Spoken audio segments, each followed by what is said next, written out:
आचार्य जी, जो हमें इस सृष्टि में जन्म मिला है वो हमारे पूर्व कर्मों के अनुसार मिला है। तो जो हमें सर्वप्रथम जन्म मिला था वो किसके अनुसार मिला था और क्या भोगने के लिए मिला था?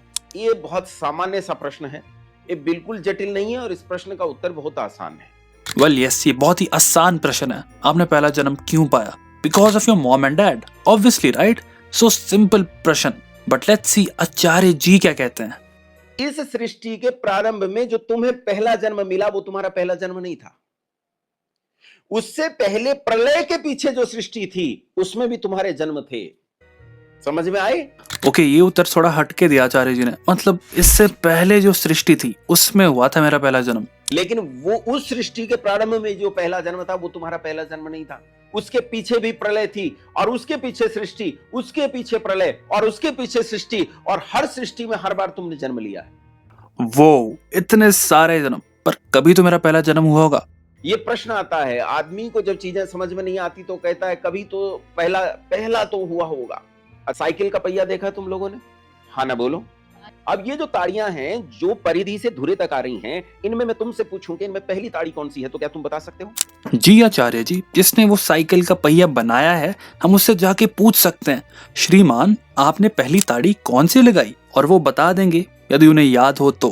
कोई सृष्टि पहली सृष्टि नहीं है, तो कोई जन्म पहला जन्म नहीं है। हर बार जब तुमने जन्म पाया है तो वो पिछले किसी जन्म के कर्म के फल के रूप में पाया है। बात समझ में आ गई? इतने सारे जन्म लेके मेरी आत्मा भी थक गई होगी कि बस कर भाई, कितने पाप करेगा, थोड़े तो पुण्य कमा। एंड आई वंडर कि इतने सारे जन्मों में, करोड़ों अरबों जन्मों में हमें कभी मोक्ष प्राप्त हुआ ही नहीं, परंतु इतनी बार ये जन्म ले कौन रहा है? आत्मा ना जन्म लेती है ना मरती है, फिर ये इतने जन्म हो किसके रहे हैं? आचार्य जी मैं अभी भी थोड़ा डाउट में हूँ, मुझे कुछ समझ नहीं आया। ये छोटी सी बात है, लेकिन जिन्होंने सनातन धर्म के दर्शन के सिद्धांत को अच्छे से अध्ययन नहीं किया, उनके ये मन में ये प्रश्न स्वाभाविक रूप से उठ सकता है और ये आसानी से समझ में भी नहीं आता। चलो आचार्य जी कह रहे हैं तो सही ही होगा, पर आचार्य जी ने इतने जन्मों को वेरीफाई कैसे किया? आचार्य तो प्रशांत जी भी हैं, लेट्स सी उनका क्या टेक है इस पर। उन्होंने तो दर्शनों का अच्छे से अध्ययन किया होगा, सो लेट्स सी। तुम जो कुछ हो उसका कोई पुनर्जन्म नहीं होता, तुम्हारा कोई पुनर्जन्म नहीं होने वाला। तुम्हें इसी जन्म में जो करना है कर लो, दूसरा मौका नहीं मिलने वाला, अवसर बार बार नहीं आवे। आचार्य प्रशांत जी तो कह रहे हैं आपका पुनर्जन्म नहीं होता, फिर आचार्य योगेश जी ऐसा क्यों कह रहे हैं कि आपका पुनर्जन्म होता है? चलो कह रहे हैं, दैट डजंट मैटर, बट किसे कह रहे हैं? बच्चों को फुल ऑन कॉन्फिडेंस से कह रहे हैं कि पुनर्जन्म होता है एंड आपके जन्म का कारण पाप एंड पुण्य है। किसने वेरीफाई किया है?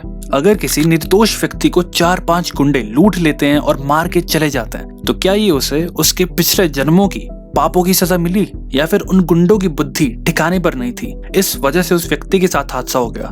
Think about it. इस दुनिया में जितने भी लोगों के साथ क्राइम होते हैं, क्या वो पिछले जन्मों की सजा होती है, या फिर लॉ एंड ऑर्डर सही ना होने से, या क्रिमिनल्स की ग्रीड, एंगर, लस्ट की वजह से? रही बात आपने जन्म क्यों लिया, उसके लिए साइंस है, रिप्रोडक्शन का चैप्टर पढ़ाया जाता है, उसे देखिए। और अगर आप पूछ रहे हो इंसान का जन्म ही क्यों हुआ, तो उसका उत्तर एवोल्यूशन है।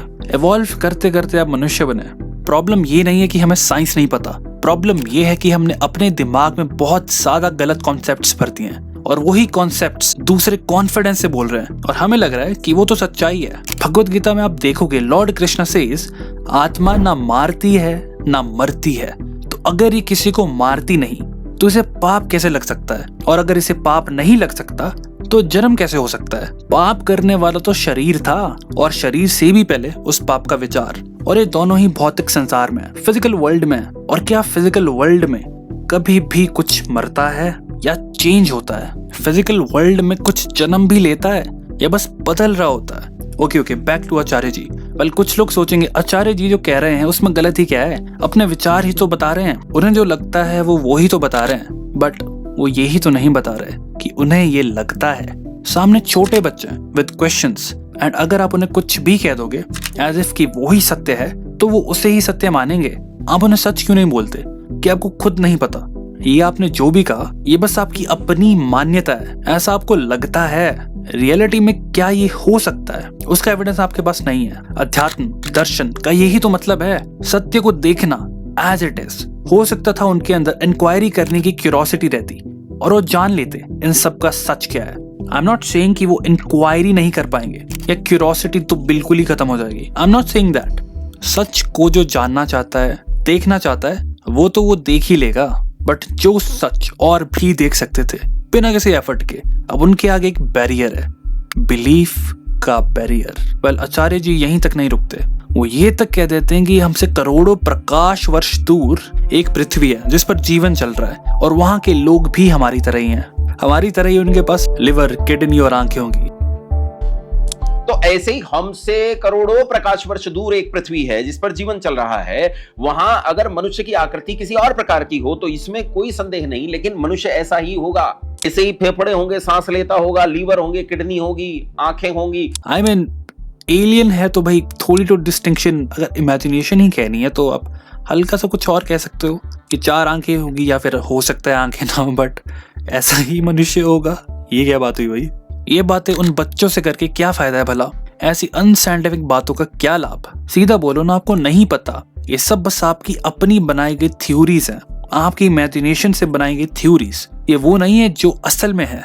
एलियंस के बारे में पूरा वर्ल्ड रिसर्च कर रहा है कि इस पृथ्वी के बाहर कोई लाइफ एग्जिस्ट करती है भी या नहीं, but you are just saying कि हाँ एग्जिस्ट करती है और बहुत सारी करती है। इस बात का कोई ग्राउंड है भला? बालकों के अंदर कुछ भी फीड करना, क्या ये सही बात है? आगे ही सेज की पॉपुलेशन बढ़ने का कारण यह है कि किसी दूसरे प्लेनेट पर लोगों की संख्या घटती जा रही है और उनकी आत्माएं यहाँ पर आ रही हैं। हो सकता है हमारी पृथ्वी पर ऐसी परिस्थितियां बन गई हों कि दूसरी पृथ्वियों पर जो लोग जन्म ले रहे हैं उनके भोग इस पृथ्वी पर मौजूद हों, इसलिए वो लोग मरकर यहाँ जन्म पा रहे हैं और यहाँ संख्या बढ़ती जा रही है। सो पॉपुलेशन बढ़ने का कारण बढ़ते बर्थ रेट एंड घटते डेथ रेट या रिप्रोडक्शन से नहीं है, बल्कि दूसरे प्लेनेट की आत्माओं की वजह से। What kind of logic is that?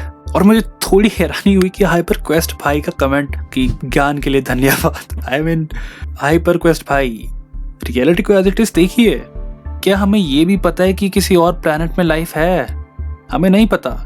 अगर कल को हमें पता चल गया, मान लो ये प्रूव हो गया कि एलियंस हैं, हमारे जैसे ही हैं, तो मुझे बताओ सत्य के करीब कौन व्यक्ति होगा जो कह रहा था मुझे पता है एलियंस हैं, based on no evidence, no data, just mere belief. बस उसकी अपनी मान्यता की वजह से ये कह रहा था कि हाँ एलियंस है। यहाँ पर पॉसिबिलिटी की बात नहीं हो रही कि हाँ हो सकता है, यहाँ पर सीधा हाँ हो रहा है कि हाँ एलियंस है, ना कि गुंजाइश नहीं है हो सकता है एलियंस ना हो। पॉसिबिलिटी नहीं हो रही यहाँ पर है हो रहा है कि उस व्यक्ति ने पहले मान ही रखा है कि हाँ भाई ऐसा है। वो ओपन फॉर पॉसिबिलिटी नहीं है कि हो सकता है नहीं हो। और यहीं पर एक दूसरा व्यक्ति है जो कह रहा है I don't know, current data के हिसाब से we haven't found any life out there. हमें नहीं पता इन दोनों में से सत्य के करीब कौन है, वो जो कह रहा है कि हाँ मुझे पता है एलियंस है, या फिर वो जो कह रहा है हमें नहीं पता, हो सकता है नहीं हो। तो आई रिस्पेक्ट आचार्य जी। ये हाइपर क्वेस्ट के पॉडकास्ट में भी आए थे, डिबेट में आए थे, इन्होंने अच्छा खासा वैदिक पर्सपेक्टिव रखा था। नो डाउट इनके पास अच्छी नॉलेज हो सकती है, बट इस वीडियो में इन्होंने जो भी कहा वो सेंस नहीं बनाता, ना उसे आप वेरीफाई कर सकते हो। वेदों के नाम पर, दर्शनों के नाम पर कुछ भी बताना और ये ना कहना कि ये मेरी मान्यता है, उस मान्यता को इतनी कॉन्फिडेंस से कहना कि यही सच है, क्या ये सही बात है? जिस क्रिटिकल थिंकिंग इंक्वायरी के बेस पर एंशिएंट महान ऋषिज ने वेदों को लिखा, उपनिषद को लिखा, हम वही क्रिटिकल थिंकिंग इंक्वायरी कैसे करते हैं भूलते जा रहे हैं। अद्वैत वेदांत, भगवत गीता, अष्टवक्र गीता, इन्हें आप वेरीफाई कर सकते हो। अगर आप अपनी मान्यताओं को छोड़कर जो सच्चाई है, जैसी है वैसे उसे देख लो।